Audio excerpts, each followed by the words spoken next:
First, I'd like to shout out Dina Williams for sending me this particular story. It is coming out of Birmingham, Alabama, where you have somebody or somebody's involved in a shooting at a hospital.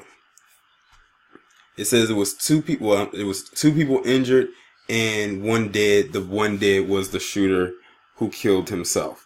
Now, they haven't released the name or the identity, full head-to-toe identity, if you get what I mean, of the shooter, but I think we can pretty much guess who it is. I'm telling you, it's happening more frequent. So it's like we have gone from the schools to the hospitals. Yet they want to arm these people with guns. And I would like to know, where the hell was security at? How in the hell did this person get into that building with an AR-15? That's what I'd be trying to figure out. How in the world do they allow them to get into those buildings with a gun that size?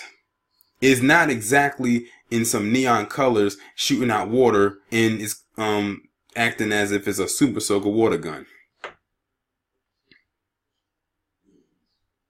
And you know what's so crazy? I scrolled through the comments as I was going through this article to just read what people had to say. And you know what the first comment said? That it was a fake shooting, just like in Parkland. So I already knew that it was a colonizer who wrote that. You know, they love to say shit is fake.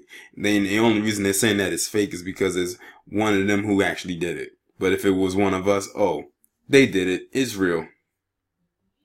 Just like what happened in Michigan with the boy who killed his parents at the college. I'm willing to bet they're going to say, oh, that was real and it wasn't fake. So pretty much every mass shooting that probably has happened in the last maybe 20 years that involve white people, they probably feel that all of that is fake. It's fake until it happens to one of their loved ones. But let me go ahead and read this article.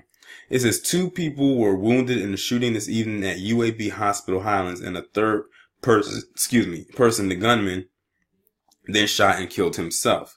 One victim, an employee, was shot multiple times in the chest and rushed to the main UAB hospital. The second victim is being treated at Highlands. Both have life-threatening injuries. Well, if that person was shot multiple times in the chest, they'll be lucky to survive, but I won't be surprised if they die.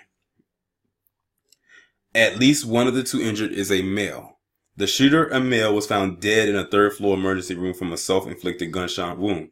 At 6:55 p.m., police received the citywide call of an active shooter at the hospital. There is no threat to the public, Lieutenant Peter Williston said at 8:40 p.m. See how casual he said that? There's no threat to the public, but this guy just shot 2 people with life-threatening injuries and then killed himself. How is that no threat to the public? See, they treat a lot of this stuff like this as isolated incidents. They feel if they come out and say stuff like that, then it'll deter them from being called terrorists or thugs, which I'm very sure neither word will be used to describe the shooter in this article. After police determined the scene was secure, officers searched each room. Paramedics entered the building through the same-day surgery entrance and were taken to the 2nd floor where it was believed the victims were located. Employees were led to the UAB police headquarters. One woman who appeared to be an employee collapsed from an apparent panic attack and was examined by medics. Following reports of the shooting, UAB around 7:45 p.m. sent an alert saying police issued all clear.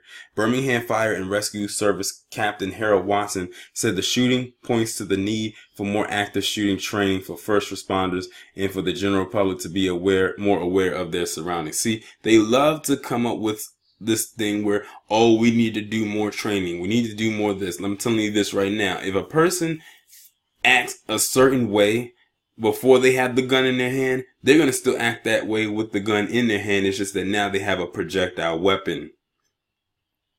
That's why I'm so against these teachers having guns. How many incidents have we heard in the last week and a half, just the last week and a half to 2 weeks, where these teachers have so-called accidentally discharged their weapons? First off, why do you have your weapons out in front of the class? Why? Let me continue. Additional details are not yet available. The post will be updated. Let's just chalk it up and say that it was definitely the colonizer that did this. There's no shadow of a doubt in my mind that it was. Because it's like, I know that this is nothing new, but they are definitely doing this to crave attention. It's like America's next top mass shooter. Who can commit the most crimes? It's like that one in Parkland wasn't enough, so they're constantly either threatening to do something or they're actually doing it, and they're trying to gain some kind of fame from it. I swear, the colonizer, for the most part, are the only group of people I know who try to gain fame from causing chaos. What a way to try and gain attention. But I guess. Y'all let me know what you think down in the comments.